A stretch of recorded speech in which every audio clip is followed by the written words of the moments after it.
தமிழ்நாட்டில் மறுபடியும் ஒரு ஆணவ படுகொலை நடந்திருக்கு. கவினுங்கிற 27 வயசு மிக்க நபரை சுஜித்துங்கிற 21 வயசு காலேஜ் படிக்கிற பையன் கண்ணில் மிளகா பொடியை தூவி அருவாளால் ஓட ஓட வெட்டியிருக்கான்.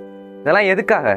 ஜாதிக்காக. அந்த கவின்கிற ஒரு college university rank holder, Chennai டிசிஎஸ்ல ஒர்க் பண்ணிக்கிட்டு இருக்காரு. மாசம் லட்சக்கணக்கில் சம்பாதிக்கிறார். அவர் 11th படிக்கும்போது சுபாஷினின்னு ஒரு பொண்ணு அவருக்கு ரொம்ப பழக்கமாயிடுறாங்க. 2 பேரும் அப்போலேருந்து இப்போ வரைய விரும்பி இருக்காங்க. இது ஒரு கட்டத்தில் அந்த பொண்ணு சுபாஷினியோட அப்பா அம்மாவுக்கு தெரிஞ்சிருது. அவங்க அப்பா அம்மா 2 பேருமே திருநெல்வேலியில சப் இன்ஸ்பெக்டராக இருக்காங்க. விஷயம் ஆரம்பத்தில் தெரிஞ்சோடனே அவங்க அப்பா அம்மா அந்த பொண்ணை கூப்பிட்டு கண்டிச்சிடுறாங்க. இனிமேல் இந்த மாதிரி தான் பண்ணாத, அவன் வேற ஜாதி நம்ம வேற ஜாதி அப்படின்னு சொல்லி கண்டிச்சு விடுறாங்க. ஆனால் அந்த பொண்ணு கவினை விரும்பினால ஜாதியை ஒரு பொருட்டா மதிக்கல. ஜூலை 27, அதாவது இந்த மாதம் 27ஆம் தேதி கவின் அவங்க தாத்தாவை கூட்டிட்டு ஹாஸ்பிட்டல் செக்அப் போயிருக்காரு.